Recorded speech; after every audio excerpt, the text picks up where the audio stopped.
Se abre la sesión. Sentaos.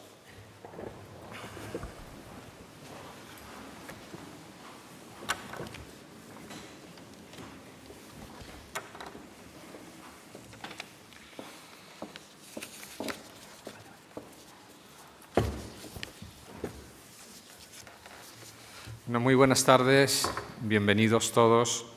Este año de 2017 estamos conmemorando en la universidad una efeméride importante, que es el 5º centenario de la muerte de su fundador, el cardenal Francisco Jiménez de Cisneros, fundador del Colegio Mayor de San Ildefonso y Universidad de Alcalá en el año 1499. Fue él quien estableció las bases por las que se regiría esta institución en sus primeros años, el que cimentó el edificio universitario en su más amplio sentido de la palabra y no meramente en el arquitectónico, porque sus constituciones del año 1510, como me habrán oído algunos de ustedes repetir en más de una ocasión, fueron fundamentales para hacer de la Universidad de Alcalá uno de los templos del saber y de la innovación en los albores del Renacimiento. Precisamente una de las aportaciones de mayor calado que realizó Cisneros en esas constituciones del año 1510 fue la creación de los estudios de medicina, instaurando 2 cátedras de esta disciplina, una que seguía el canon de Avicena y otra el canon clásico de Hipócrates y Galeno. El detalle y el cuidado con que Cisneros fijó en esas constituciones las normas que debían regir los estudios de medicina, en los capítulos numerados como 49, 50 y 51, son prueba de su enorme interés por consagrar la medicina como una de las ciencias prioritarias de su universidad. En esos capítulos, que regulaban la obtención de las cátedras de medicina y sus salarios, los cursos para los bachilleres y los licenciados, así como los exámenes para los licenciados y los doctores en medicina, dejaba muy claro Cisneros su compromiso con la formación de los especialistas, decía, para que sanaran las muchas enfermedades que cada día atribulan a los mortales. Esas son sus palabras literales. No podemos olvidar el contexto en el que se pronuncian estas palabras, una época en la que la peste, entre otras muchas enfermedades, era un azote que asolaba toda Europa, tan devastador, recordamos, como las guerras. Precisamente el capítulo 32 de las Constituciones está dedicado, el título dice, en tiempos de peste, y el capítulo 31, el anterior, se titula Del cuidado de los enfermos. Yo creo que son testimonios suficientes para hacernos una idea de la preocupación de Cisneros sobre estas cuestiones. Puede parecernos curioso, y hoy posiblemente hasta un punto excesivo, su afán por regular todas estas enseñanzas. Así me permitirán que lea un breve fragmento que me gusta mencionar como ejemplo de ese interés suyo por preservar la seriedad y el rigor en la formación de los médicos, sin prejuicios religiosos o ideológicos, algo llamativo si pensamos en su religiosidad, evidentemente, cardenal en su cargo, además de arzobispo de Toledo, fue inquisidor general de Castilla hasta su muerte, desde el año 1507 hasta 1517. Pero, como digo, que puede resultar paradójico, pero es cierto y suele citarse con frecuencia que, ejerciendo como tal, inquisidor, decreta la quema de libros musulmanes en Granada en 1499, por ejemplo, tras sofocar diversos motines en la ciudad y en la provincia, y lo mismo hace quemando miles de libros cuando toma la ciudad africana de Orán en 1509. Y, sin embargo, en ambas ocasiones decide salvar de la quema de los libros árabes dedicados a la medicina, a las matemáticas y a la astronomía, para traérselos, evidentemente, a su universidad, a Alcalá. Y de este modo, en las constituciones de esta universidad de 1510, deja escrito lo siguiente con respecto a la enseñanza de la medicina y los deberes de los dos catedráticos de esta disciplina. Leo: esté obligado cada uno de estos catedráticos a leer 2 lecciones cada día lectivo, una antes de mediodía y otra después, de manera que uno de ellos lea las 2 lecciones del curso siguiendo el canon de Avicena, que deberá completar en 2 años. El otro catedrático esté obligado de modo semejante a leer las lecciones del curso siguiente, el arte de Hipócrates y de Galeno, y como el anterior deberá completar las enseñanzas en 2 años. Acabados los 2 cursos, los catedráticos permutarán las lecturas, de tal modo que el que acabó el curso de Avicena comience el curso de arte y continúe por 2 años, y el otro al contrario. Hasta ahí la cita de Cisneros en sus constituciones. Creo que muchos de los presentes, si no todos ustedes, conocen sobradamente las consecuencias de esas normas y del establecimiento de esa regulación. Desde el segundo curso, tras la apertura de las clases en esta universidad en el año 1508, el curso 1508-1509, se incorporaron a la misma los doctores Tarragona y Antonio de Cartagena, los primeros maestros de esta disciplina entre nosotros, iniciando así una tradición médica de singular prestigio en España y en toda Europa.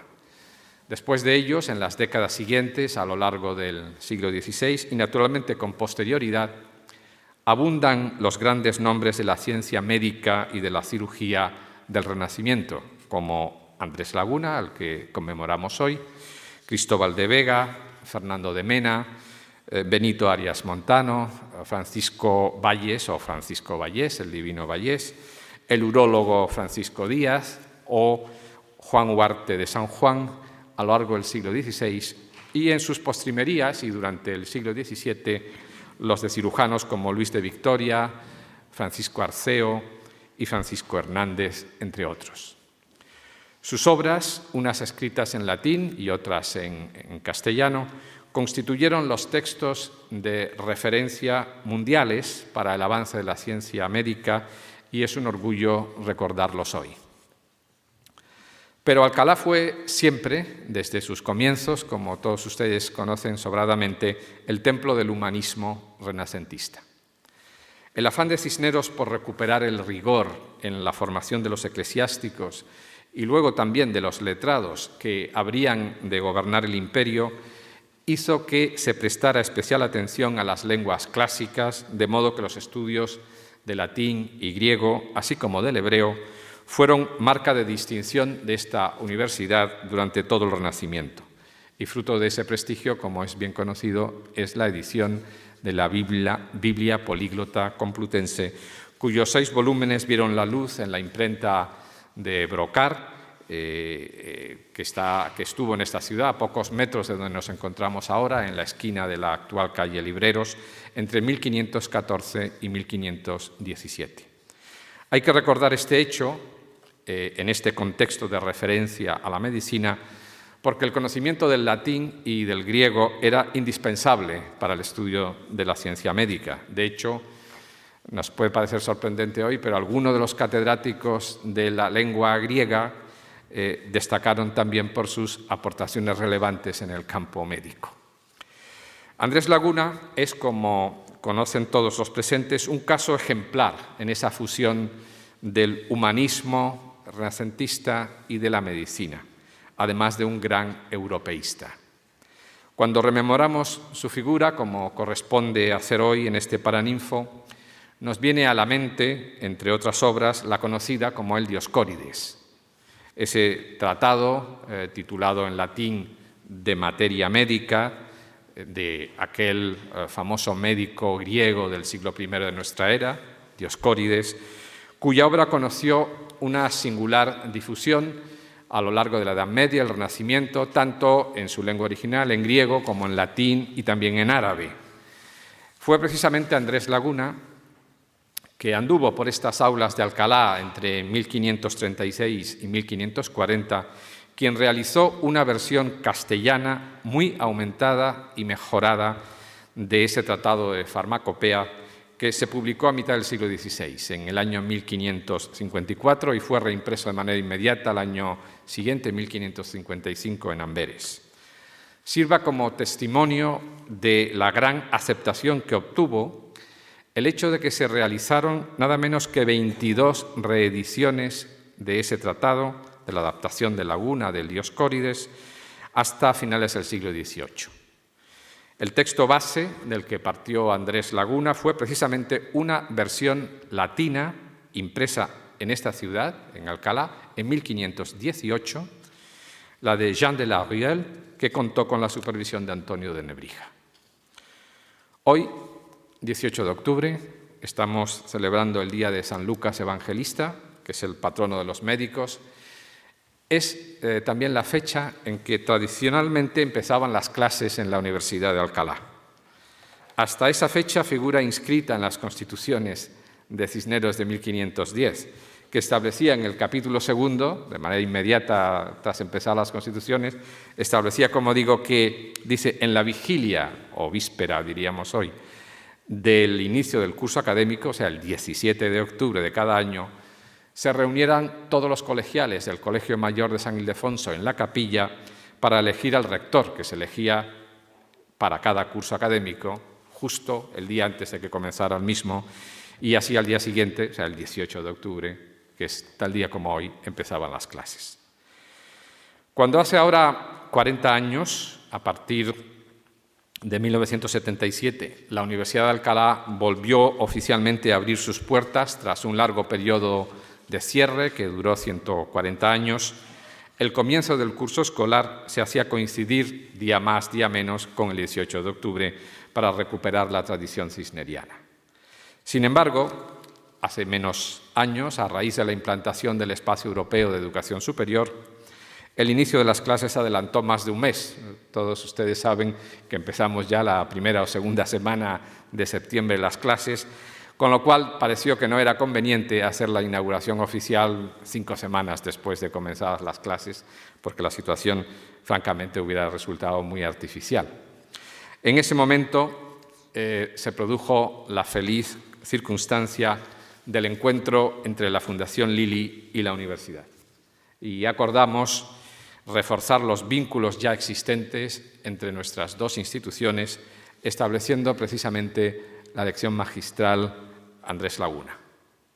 Nuestro propósito era, y sigue siendo, y cito literalmente de la descripción de la lección magistral Andrés Laguna, comillas, distinguir como maestro a una personalidad relevante por sus aportaciones humanísticas, científicas y médicas, que haya contribuido de forma significativa al desarrollo de la medicina y el cuidado de la salud en el ámbito de los países en los que se desarrolla la cultura hispánica. Este es final de cita. Nuestro compromiso ha sido, además, celebrar este acto académico solemne de la lección magistral en este Paraninfo, un día como hoy, 18 de octubre de cada año, con el fin de conmemorar las tradiciones universitarias y recobrar la memoria de uno de los más insignes maestros de Andrés Laguna. Fue en 2012 cuando comenzamos esta serie de lecciones magistrales. Es decir, hoy celebramos la sexta lección magistral Andrés Laguna y tenemos el privilegio de recibir en este Paraninfo al maestro de la lección de 2017, al insigne profesor don Manuel Serrano Ríos, cuyos destacados méritos van a ser glosados dentro de unos minutos. Quiero aprovechar la ocasión para felicitarle y darle la más calurosa bienvenida a este Paraninfo al doctor Serrano Ríos. También este es el momento, si se me permite, de recordar la ilustre nómina de galardonados en estos 6 años transcurridos de fructífera colaboración entre la Fundación Lili y la Universidad de Alcalá. Evoquemos sus nombres y su impresionante obra y aportaciones a la ciencia. El primero fue el profesor Sir Salvador Moncada en el año 2012. Al año siguiente, en el 2013, correspondió al profesor Jesús San Miguel. En 2014 fue el profesor Carlos Belmonte Martínez.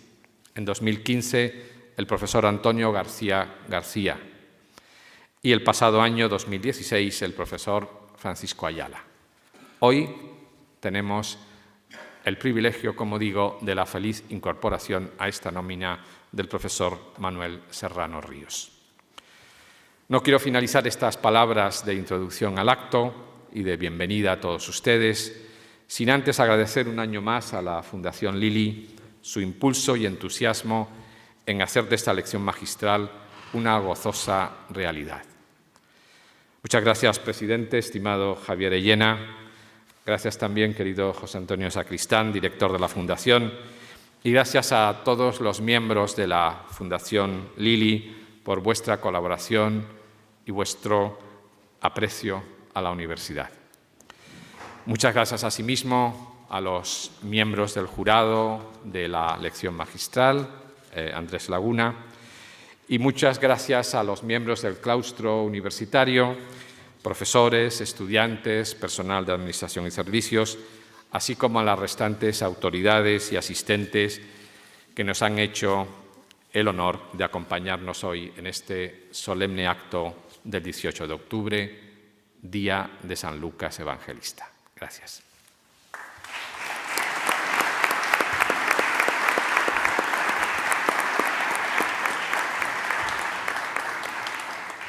A continuación tiene la palabra don Javier Illena, presidente de la Fundación Lili. Muchas gracias.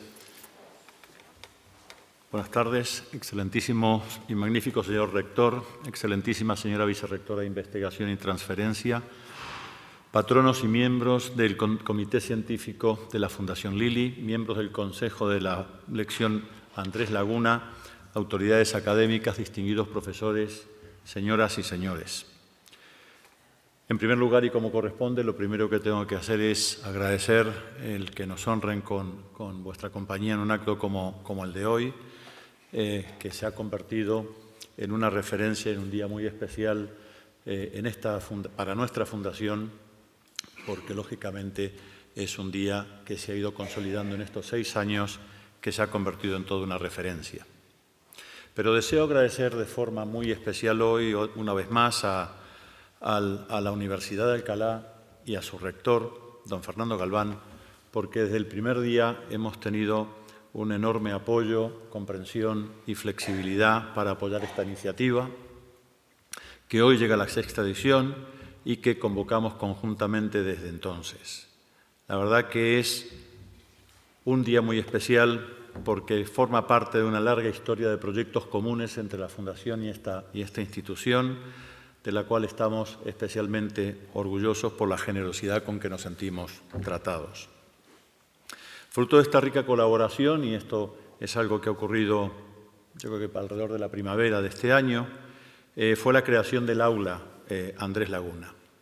Además de la colaboración continua de las dos instituciones aquí representadas, tuvimos la fortuna de contar en esta iniciativa con el apoyo del Ayuntamiento de Segovia y de la Real Academia de Historia de San Quirze, y el objetivo de este aula será el rememorar la figura de Andrés Laguna, recordando sus múltiples contribuciones en los distintos campos del saber y, por poner un ejemplo, ya ha tenido lugar una primera actividad este año que ha sido la representación teatral de su discurso de Europa, que verdaderamente, cuando uno lo lee hoy en día, adquiere especial interés, aunque solamente hayan pasado, digo interés por su vigencia, aunque solamente hayan pasado 474 años desde que fue escrito.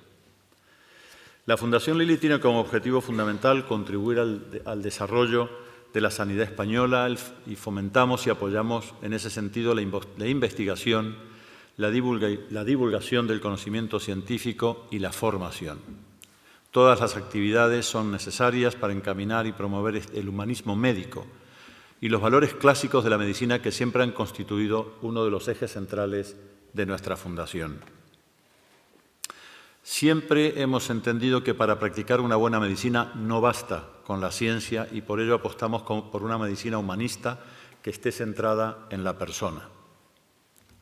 Desde la Fundación nos esforzamos en impulsar estos valores clásicos del humanismo renacentista, valores deseables para una sociedad como la actual, que además de ser imprescindible para el ejercicio de la medicina, deben ser difundidos para el conocimiento y entendimiento y comprensión de las nuevas generaciones, para la incorporación a lo que es la práctica clínica de la medicina. Y en este sentido, uno de los esfuerzos es la distribución ya desde hace muchísimos años de uno de los libros titulado Un estilo de vida y otros discursos, escrito por Sir William Osler, de los cuales hemos distribuido más de 30.000 ejemplares a tantos graduados a lo largo y ancho de nuestro país.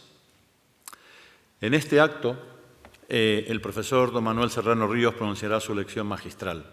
Felicito, por lo tanto, al profesor Serrano Ríos por el galardón y por sus enormes aportaciones científicas como experto de referencia mundial en el campo de una patología tan compleja y extendida como es la diabetes, y por haber practicado y entendido y ser un ejemplo y una referencia cuando hablamos de qué se trata de la medicina centrada en el paciente y el aporte del aspecto humanístico a la práctica de la medicina.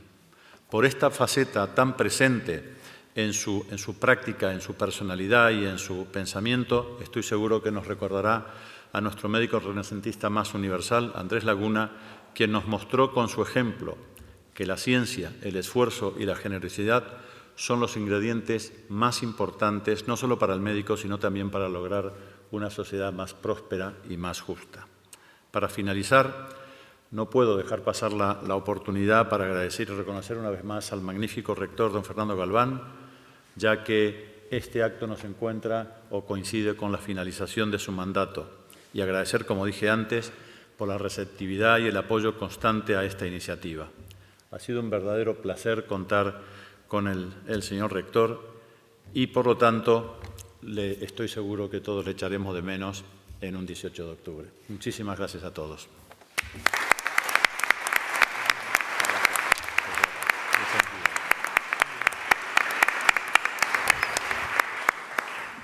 Muchas gracias. A continuación tiene la palabra el doctor don José Antonio Sacristán del Castillo, director de la Fundación Lili, para proceder a la lectura del acta de concesión del premio y para pronunciar la laudatio. Muy buenas tardes.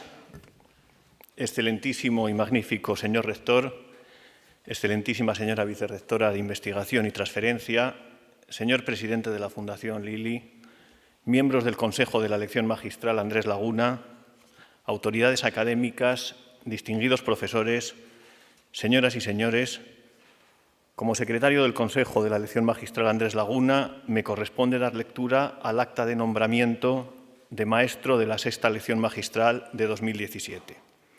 De acuerdo con lo previsto en las bases de la lección magistral Andrés Laguna, tras haber considerado los méritos de las candidaturas presentadas, en especial las aportaciones humanísticas, científicas y médicas y su contribución al desarrollo de la medicina y al cuidado de la salud en el ámbito de los países en los que se desarrolla la cultura hispana, y habiéndose procedido a las correspondientes votaciones por parte de los miembros del jurado del Consejo en su reunión del día 20 de julio de 2017, la Universidad de Alcalá y la Fundación Lili otorgan el nombramiento de maestro de la lección magistral Andrés Laguna 2017 al profesor don Manuel Serrano Ríos, facultándole para pronunciar dicha lección. Y en virtud de la autoridad que les es conferida, firman el presente título en Alcalá de Henares, a 18 de octubre de 2017, don Fernando Galván, rector de la Universidad de Alcalá, y don Javier Ellena, presidente de la Fundación Lili. Y paso a continuación a dar lectura a la laudatio del doctor Manuel Serrano Ríos. El doctor Serrano Ríos se define a sí mismo como un andaluz heterocigoto de alelos granadino y cordobés, los respectivos orígenes de su madre y su padre. Hereda de sus padres la vocación por el trabajo, la búsqueda de la excelencia en los proyectos y sueños, y la preferencia por la amistad, y una voluntad de no renunciar, sino mejorar a la identidad personal, cultural y lingüística inherentes a su país de origen. Empezó sus estudios en la Facultad de Medicina de Sevilla, con vocación incierta, más atraído por las humanidades que por las ciencias. Allí despertó su vocación por la investigación y por la práctica de la medicina científica.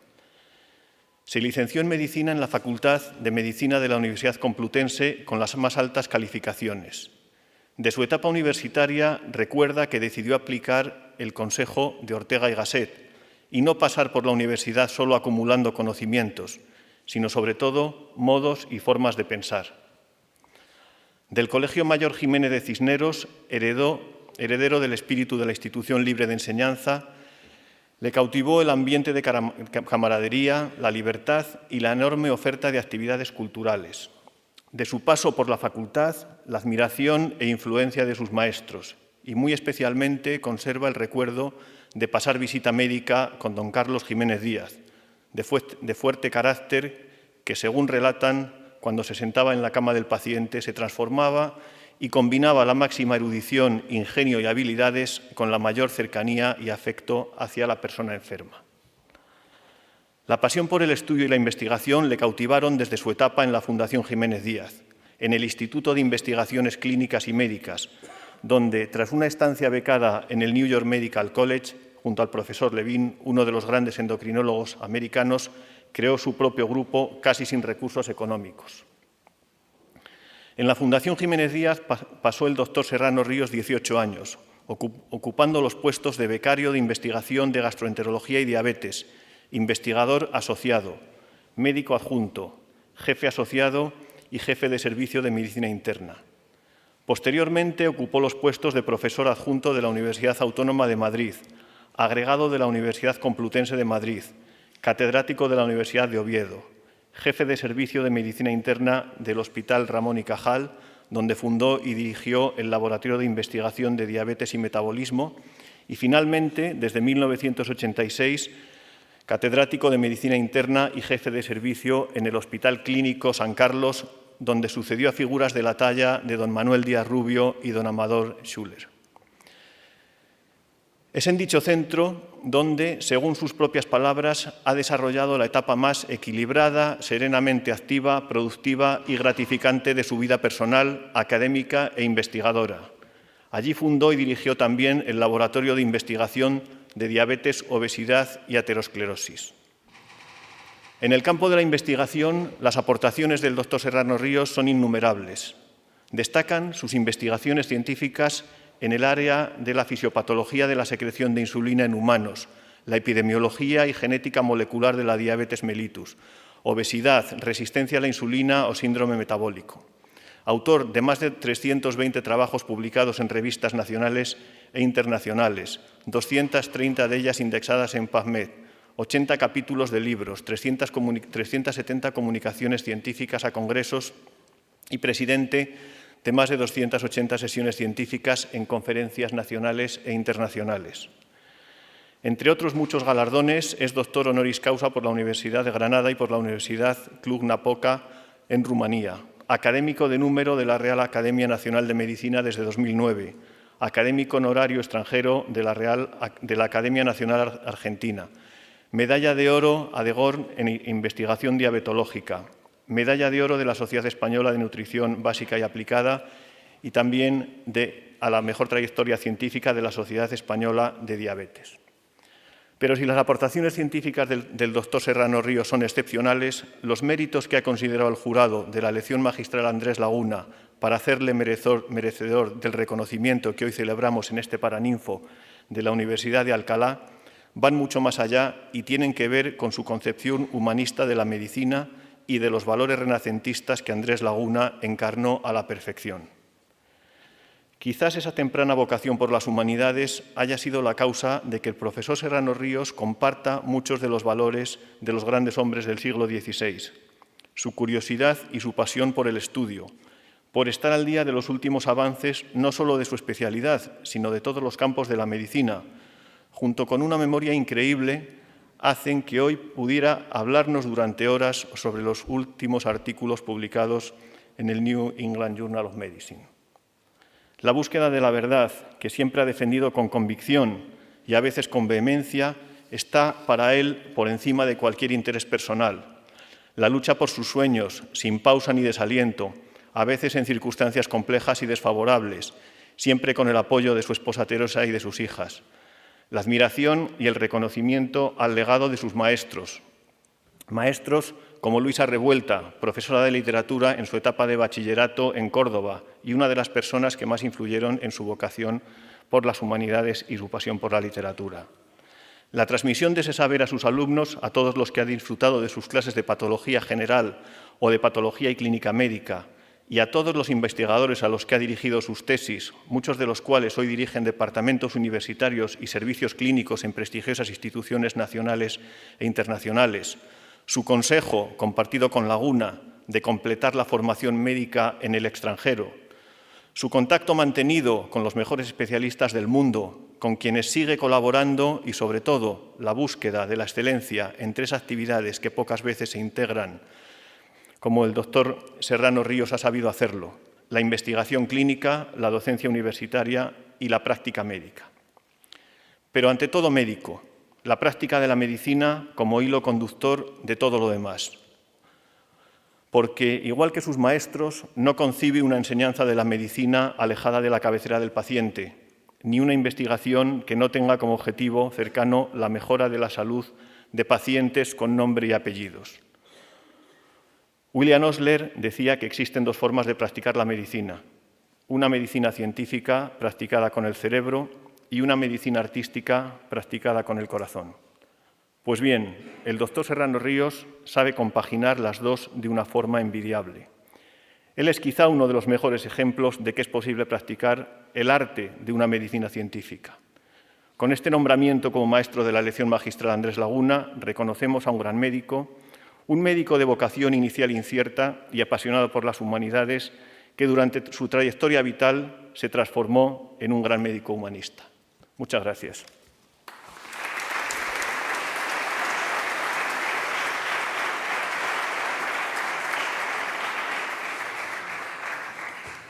Muchas gracias. Vamos a proceder a continuación a la entrega de la medalla honorífica y el diploma que acreditan a don Manuel Serrano como maestro de la lección magistral Andrés Laguna.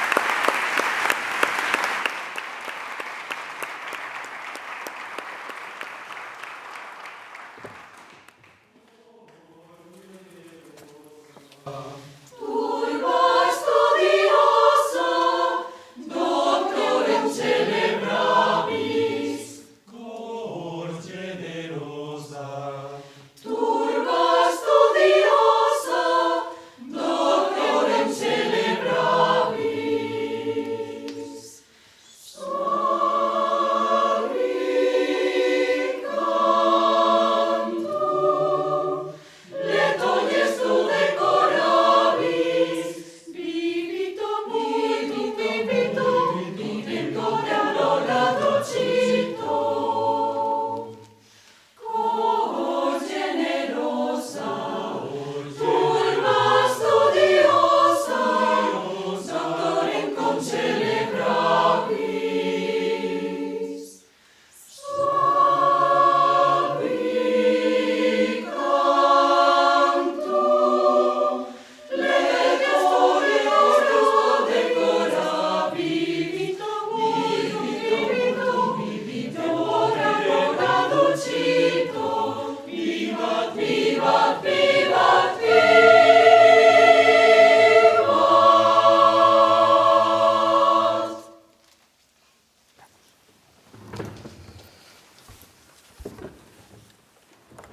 Tiene a continuación la palabra el maestro Manuel Serrano Ríos para dictar la lección magistral titulada La medicina personalizada en la era posgenómica, su impacto en la práctica clínica. Gracias.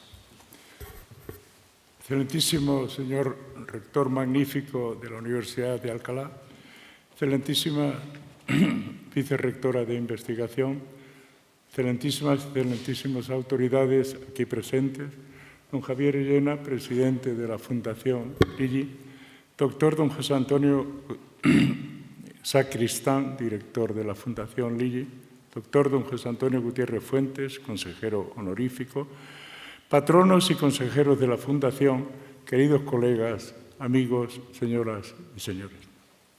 Permítame que comience esta sexta conferencia, maestro Andrés Laguna, con una profunda gratitud a los prestigiosos miembros del jurado que han tenido la generosidad de otorgarme el gran honor de dictar dicha conferencia en el día de hoy, de San Lucas, 18 de octubre del año 2017. Y a todos los aquí presentes que han tenido el interés y la cortesía de acompañarnos en este día singular, en esta universidad que es clave en la historia intelectual, científica y cultural de España, y en la que, siquiera fuere por breve tiempo, el doctor Andrés Laguna tuvo oportunidad de dictar parte de su sabiduría como médico, como botánico y como gran humanista. Yo trataré de responder a tan grata nominación con mi mejor esfuerzo y con la más clara exposición de mis reflexiones profesionales y científicas sobre la tan actual problemática de la llamada medicina de precisión o medicina de personalizada. Yo creo que son sinónimos, otros no, y sobre todo sobre su impacto en la práctica clínica. El gran reto que supone esta ocasión para mí, para cualquiera, está basado en el prestigio incuestionable y creciente de estas conferencias y hay que resaltar la extraordinaria relevancia científica, académica y humana de aquellos grandes investigadores que dictaron las precedentes conferencias, como se ha dicho ya por el excelentísimo señor rector, profesores Salvador Moncada, Jesús San Miguel, Carlos Belmonte, Antonio García y Francisco Ayala. Comenzaré por decir que el doctor Andrés Laguna, quien da nombre a esta lección, fue sin duda una gran figura médica, pero sobre todo médica y humanística, con extraordinaria relevancia en la historia de la medicina, pero también en la historia de la farmacología y lo que es no nada frecuente, en la botánica española. Haremos una síntesis bibliográfica breve. Andrés Laguna nace en el seno de una familia de judíos conversos, en el año 1510 o 1511, según otros, y fallece en Guadalajara en 1559. Hijo de médico, estudió 2 años en Salamanca y después en París, quizás por la misma razón de que era hijo de judíos conversos y no quería problemas en aquella época, según su padre.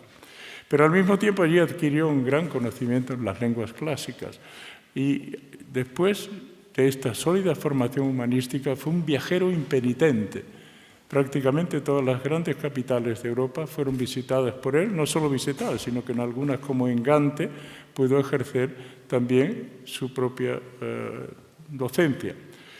Fue nombrado doctor por la Universidad de Bolonia y en un tiempo fue médico de la corte de Carlos V y de Felipe II, que, por cierto, a este Felipe II le recomendó que se interesara en la botánica y, en cierto modo, le sugirió la creación del Jardín Botánico de Aranjuez. Fue un apasionado, por tanto, de la botánica que llegó a tener una de las más grandes colecciones mejor seleccionadas de plantas, muchas de las cuales, según su criterio, y después se demostró en algunos casos, pudieran servir para el tratamiento de enfermedades concretas. Su obra escrita, como ha dicho el magnífico rector, es muy extensa, con comentarios sobre temas médicos muy diversos, y entre ellos algunos que son de hoy de gran actualidad, como la gota, u otros que han sido tradicionales, como la sífilis o los trastornos urinarios. Famosas son sus traducciones, ya se ha dicho, de medicina galénica, y entre ellas la que destaca, como se ha subrayado, el de Materia Médica de Dioscórides. Otras obras incluyen los diálogos de Luciano de Samosata, las virtudes de Aristóteles o la historia filosófica de Galeno. Lo que es interesante es que en su actividad como médico prestó servicios continuados a los papas, Pablo y Julio II, y este último lo trató de gota, concretamente de podagra, y cuya descripción la publicó en un libro de Articulare Morbus Commentarius, adaptado precisamente de Luciano de Samosata. Allí, en ese libro, escribía Laguna que la gota era una lacra de los grandes señores de la Iglesia, decía, a los que insistían sus médicos en el consumo de carne animal, pero él mismo prefería recomendar la ingesta preferente de vegetales a los que consideraba como medicamentos. Otras alteraciones clínico-patológicas que interesaron mucho a Laguna, como he dicho antes, han sido fueron la sífilis o mal de las bubas, así como ciertas complicaciones urinarias que él describía como las carnosidades uretrales o caruncas. Fue muy notable su afición por ciertos vegetales como medicamentos, y entre ellos el jarabe de rosas, que según Laguna era, y leo textualmente, la más saludable y católica medicina de cuantas Dios creó para el uso de los mortales, tales como el cardenal Francisco de Bobadilla y Mendoza, a quien se lo recomendó con gran reiteración. Podríamos aún extendernos más, pero no lo haré en este caso, en muchas de las otras facetas intelectuales de Laguna, como médico, botánico y humorística, pero sobre todo hay que subrayar que seguramente fue el mejor predictor del desarrollo de la futura farmacología. Muere, como se ha dicho, en Guadalajara el 28 del 12 de 1559, pero el recuerdo de su vida, de su figura, tipificada en su Dioscórides, permanece hasta nuestros días. Una parte primera la dedicaremos a comentar sobre la medicina centrada en el paciente y su tránsito a la medicina personalizada o de precisión. Yo creo que son sinónimos, ya he dicho. En este sentido, recordemos, como nos dice el profesor Laín Entralgo, que la enfermedad es un modo anómalo de vivir, de imprevisibles consecuencias para el individuo, pero también para la comunidad en que vive. Sin duda, según esas reflexiones, la enfermedad es una vivencia que por su angustioso misterio exige conocerla. En la práctica clínica, la práctica habitual, cada médico adquiere el concepto de salud como un estado físico-psíquico en sí mismo completo y no simplemente como ausencia o carencia de enfermedad. Y en adquirir tal concepto reside precisamente la adecuada precisión posible frente a cada persona que solicite su cuidado o su consulta especializada. Superadas las fases históricas más antiguas, galénicas y posgalénicas del ejercicio médico, la medicina clínica comienza a perfilar en los últimos 30-40 años con mayor detalle las características de las enfermedades y sobre todo la visión del hombre enfermo. Más aún, como se ha citado antes, el gran maestro clásico de la medicina moderna, Sir William Osler, daba este consejo a sus estudiantes. Leo literalmente: no pierdas el tiempo en oír de día lo que puedas leer en la noche. Ve a la sala de enfermos y al anfiteatro de necrosia, porque allí está tu enseñanza. Por otra parte, la trascendental publicación de la secuenciación del genoma humano, en el año 2001, con la subsiguiente revolución de las ómicas y otras metodologías, por ejemplo, de imagen, biomarcadores inmunológicos, biopsias líquidas y otras, sigue poniendo de relieve la extraordinaria relevancia de este progreso. Además, se hace imperativa la estrecha cooperación multidisciplinar con el médico. Y esto, según uno de los grandes biólogos moleculares de la época, John L. Bell, dice: esa cooperación incluye a los cartógrafos del genoma, a los clonadores de genes, a los epigenetistas, a los biólogos del desarrollo. En esencia, por tanto, la práctica en la medicina clínica reside en el contacto directo personal con el paciente, pero de manera continuada. Pues, como decía con reiteración mi maestro, el profesor Carlos Jiménez Díaz, La destreza, leo literalmente, se adquiere a través de un continuado hábito clínico, de un modo similar a como ocurre con las bellas artes. Y además, recordar siempre que no hay enfermedades sino enfermos. Hay que resaltar lo que es aún más importante, que un paciente es mucho más que su enfermedad. Y en este sentido, el doctor José Antonio Sacristán ha escrito lúcidamente así: un paciente es una persona que no solo sufre la enfermedad, sino también sus objetivos, sus circunstancias, sus valores. Y del mismo modo que no hay dos seres humanos exactamente iguales, tampoco lo hay cuando padecen una misma enfermedad.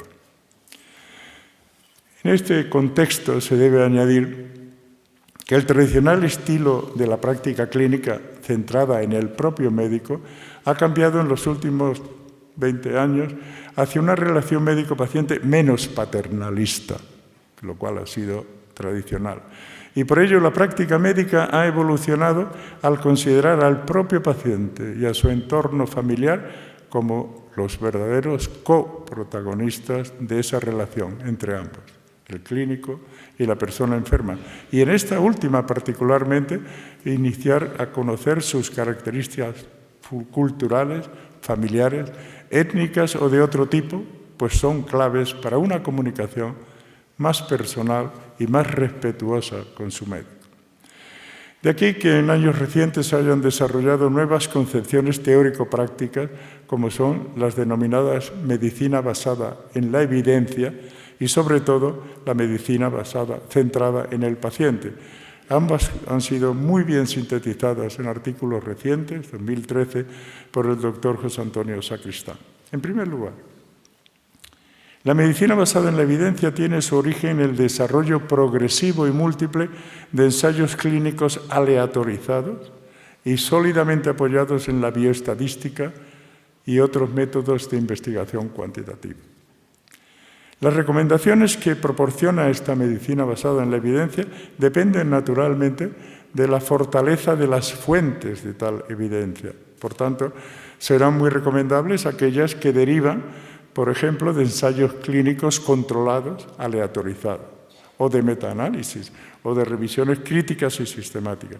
Pero serán menos creíbles o menos recomendables típicamente las que derivan de estudios más sintéticos, más simples, como los que son de estudio caso-control.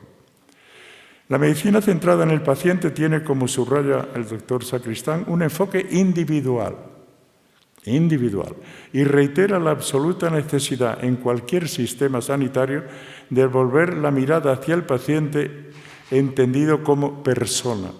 La medicina basada en la evidencia y la medicina centrada en el paciente, aunque se ha dicho que sí, yo creo que realmente no son antagónicas.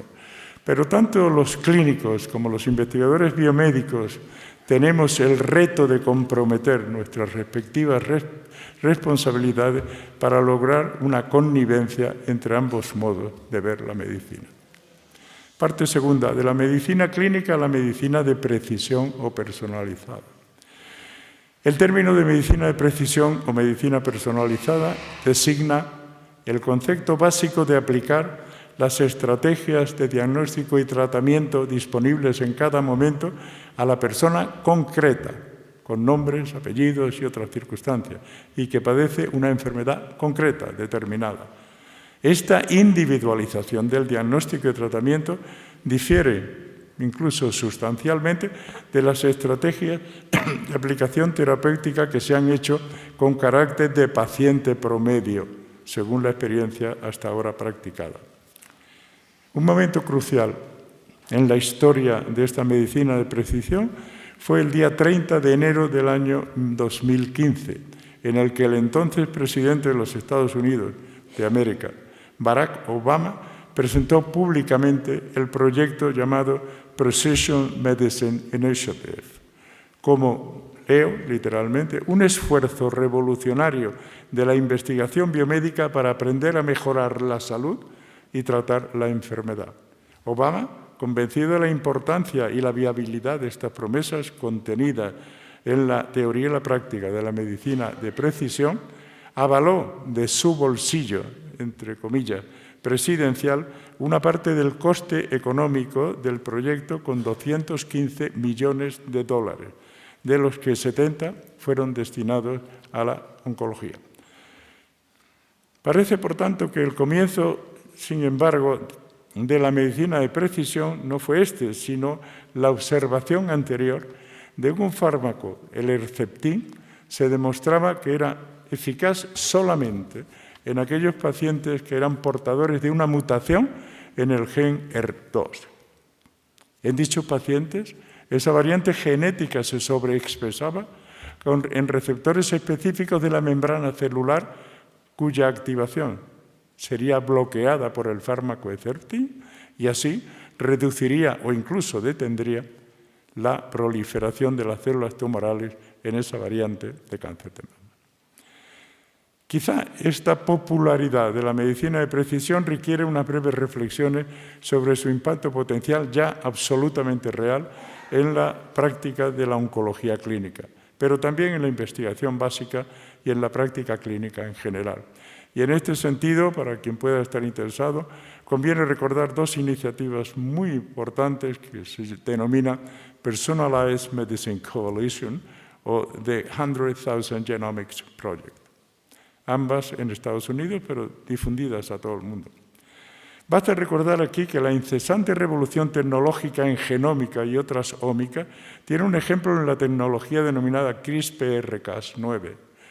Dicha metodología de edición genética fue inicialmente descrita en España por el doctor Francisco Martínez Mojica de la Universidad de Alicante con muy pocos recursos y hoy es absolutamente fundamental en el mundo de las ómicas.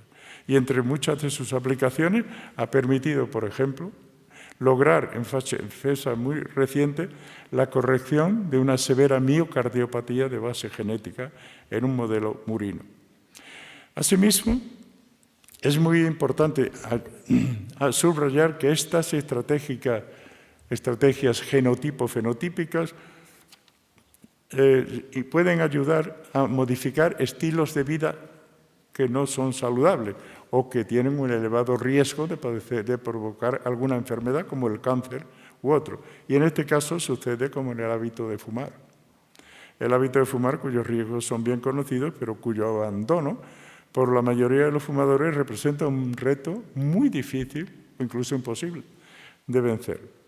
Y en este caso, datos muy recientes, con tecnología ómica han indicado que tal resistencia a renunciar al hábito de fumar tiene una clara base genética que parece afectar a la expresión de aquellas enzimas que metabolizan directamente la nicotina o bien que regulan la expresión de receptores específicos para la misma en la superficie celular. ¿Quién lo hubiera dicho en otra época? En tercer lugar, veamos la medicina de precisión o personalizada en la diabetes mellitus. Esta es una situación compleja y en realidad las posibilidades de una aproximación sistemática de la estrategia de medicina de precisión al tratamiento de pacientes con tipo 1 o tipo 2 típicos de la diabetes, pues la verdad es aún preliminar, como veremos. Y en primer lugar, porque el término diabetes mellitus no designa una enfermedad, sino que designa una colección heterogénea de síndromes que tienen como denominador común la hiperglucemia, y en cuyos tipos, en todos ellos, siempre es posible demostrar un defecto en la secreción de insulina o una resistencia a la acción de esta hormona. Y, por supuesto, en la que modulan su desarrollo muchos factores, como la edad, la etnia. Por ejemplo, no es lo mismo en afroamericanos que en caucasoides o asiáticos. Y recordar siempre que la obesidad está tan vinculada a la diabetes tipo 2 que conforman una situación muy característica que se denomina diabesidad. Medicina de precisión y tipo 2. Una posible medicina individualizada en el paciente diabético tipo 2 requeriría un análisis fenotípico muy extenso. El análisis de las comorbilidades presentes, como la insuficiencia renal, la cardiopatía isquémica u otra. En la determinación de biomarcadores típicos, como el péptido C, la hemoglobina glicada o el cálculo indirecto de la sensibilidad a la insulina. Veamos lo fundamental que es la genómica de la diabetes tipo 2. En primer lugar, vamos a analizar las situaciones en las que esta diversidad genómica es espectacular. Son las llamadas diabetes monogénicas, que están tipificadas en lo que se conoce como Maturity Onset Diabetes in the Young, o MODY. De esta designación identifica 13 diferentes síndromes responsables de esta situación de desarrollo precoz de intolerancia a la glucosa, defecto de la secreción de insulina y resistencia. Los tipos más frecuentes son los debidos a los genes de la glucoquinasa, del factor hepático nuclear 1, MODY3, y del factor hepático nuclear 4, MODY1. Estos tres tipos de MODY, o de diabetes monogénica, se presentan con una moderada hiperglucemia, más de 110, 160. Es progresiva en los MODY2 y MODY1 y en todos casos tiene un fracaso progresivo, como se ha dicho, de la secreción de insulina. Comienza en la adolescencia y en todo caso en los primeros años de la edad adulta. Una cosa destacable es que con respecto a estas diabetes monogénicas, después lo veremos en la diabetes poligénica, la respuesta a los fármacos antidiabéticos es muy particular, porque tienen en general, sobre todo los pacientes MODY1 y MODY3, una exquisita sensibilidad a las sulfonilureas, debido seguramente a la menor expresión hepática de los genes que les son causales.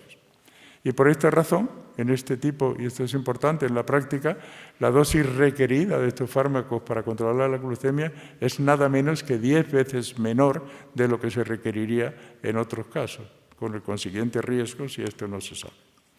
Segundo punto es la problemática de las más frecuentes diabetes tipo 2, que son las poligénicas. Y además vamos a considerar junto a ella la respuesta a fármacos antidiabéticos. Una rigurosa actualización crítica de la problemática arquitectura genética de la diabetes tipo 2 ha sido publicada en el año 2016 en el Nature y quien quiera puede consultarlo.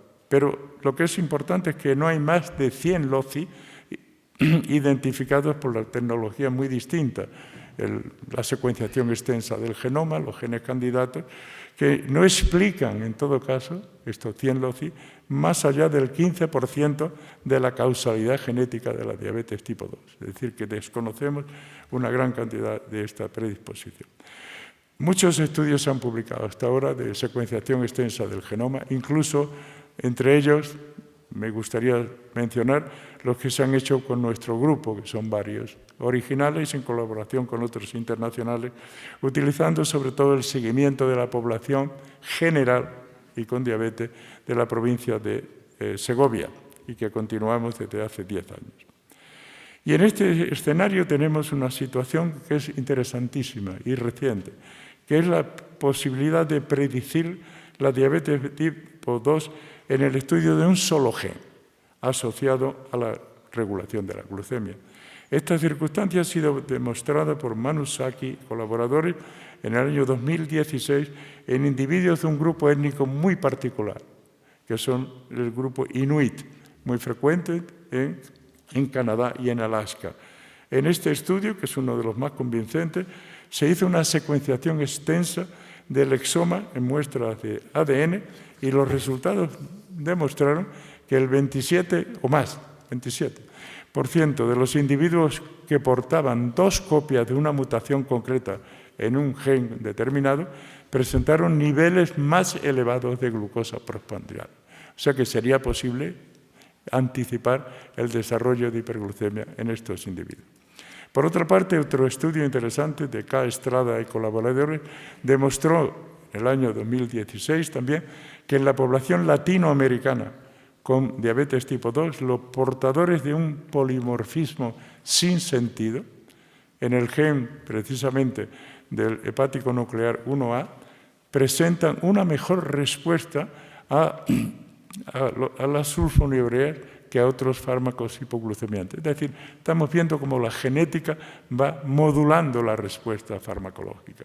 Y por fin, en el año 2017, En este año, hace un par de meses, Manig y colaboradores demuestran en sujetos finlandeses normoglucémicos que una mutación pro-50-treonina en un gen determinado, AKT2, te presentaban niveles muy elevados de insulinemia en ayunas y que los portadores de este gen presentaban también resistencia a la insulina y mayor propensión a la diabetes tipo 2. Es decir, nos vamos ya acercando a predecir. Y estos son los trabajos que yo creo más importantes hasta la fecha. Con respecto a la respuesta a fármacos antidiabéticos, ya hemos visto algunas cosas, conviene señalar algunos datos. En primer lugar, nos vamos a referir y casi exclusivamente a la metformina, porque este fármaco es clave, el primero en la elección del tratamiento en la diabetes tipo 2, aparte de la dieta y los cambios de estilo de vida, y que tiene además bastantes ventajas sobre otros fármacos, sobre el control glucémico y también de la obesidad. La metformina además puede asociarse a muchos otros fármacos que modifican o no el índice de masa corporal o a otros que favorezcan la pérdida de peso. La respuesta a la metformina desde el punto de vista genómico se ha centrado sobre un transportador específico de cationes denominado Organic Cation Transporter 1, codificado por un determinado gen de la familia de factores solubles y que modulan el transporte de esta metformina a través de la pared intestinal, cuyos datos explican hasta bastante grado la frecuente intolerancia gastrointestinal que ciertos diabéticos, pero no otros, tienen justamente a este fármaco.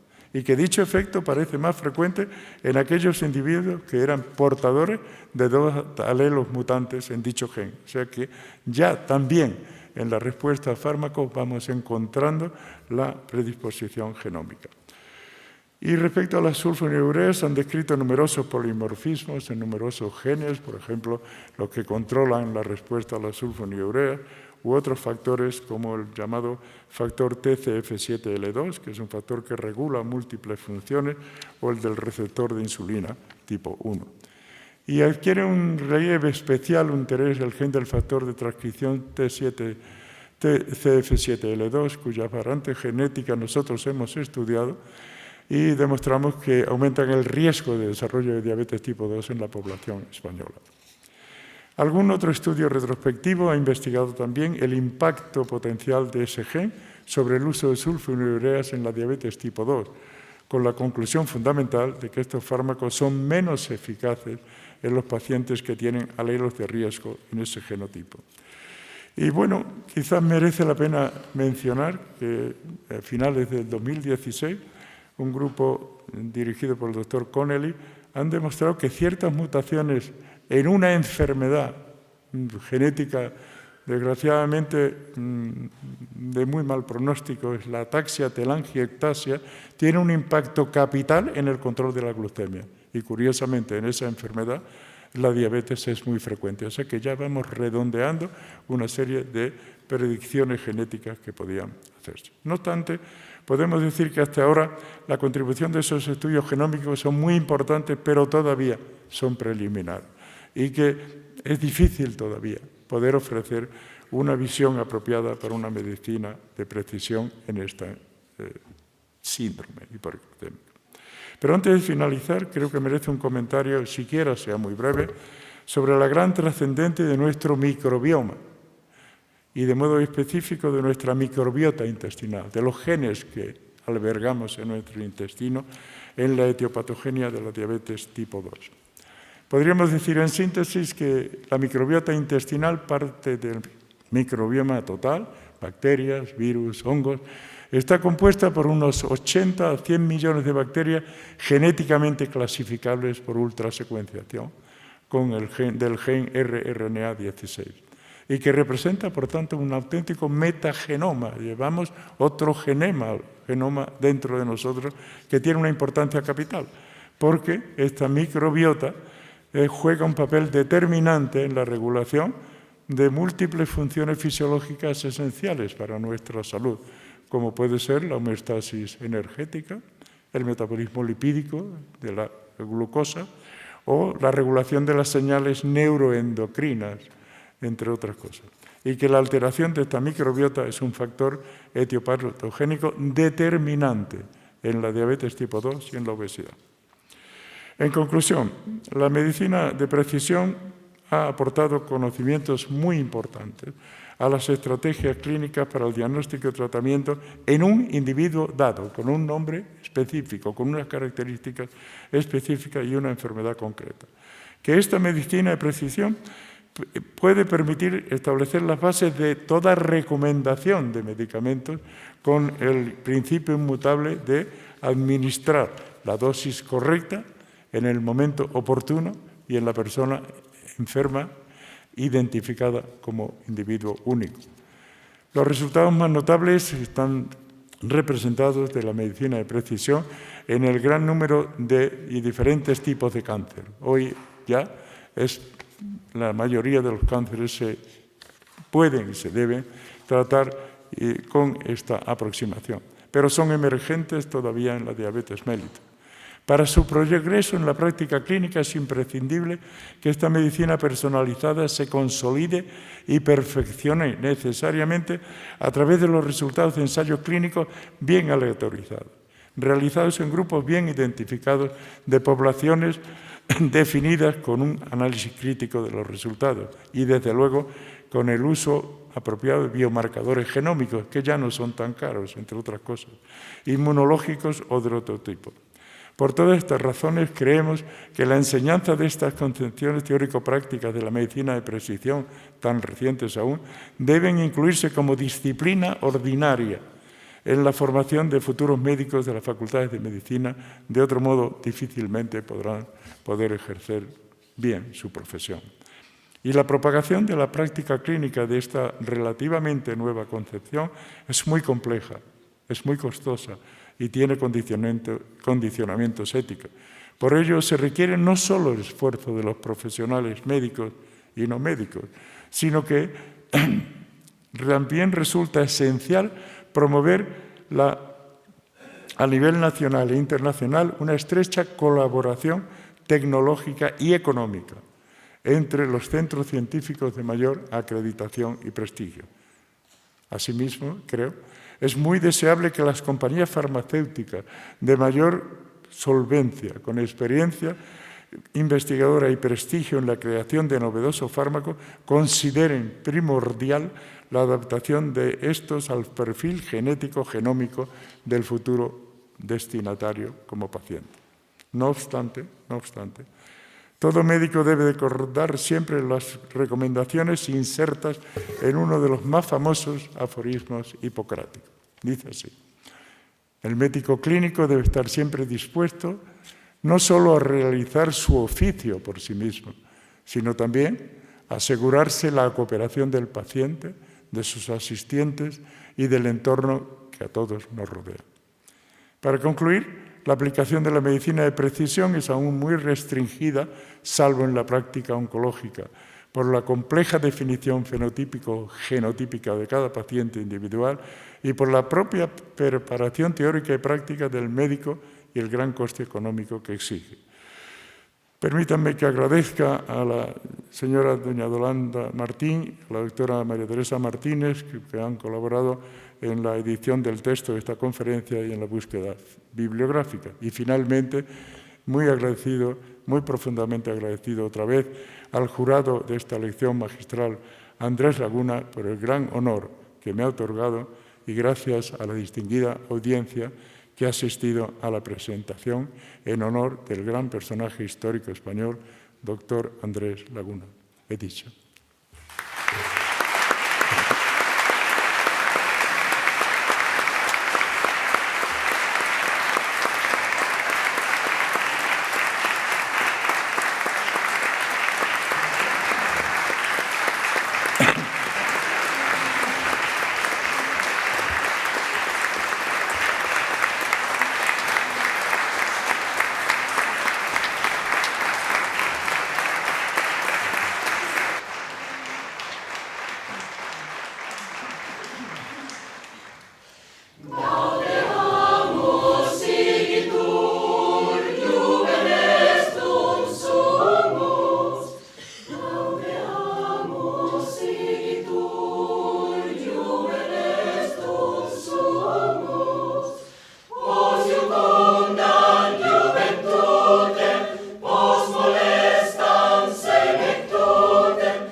Se levanta la sesión. Gracias.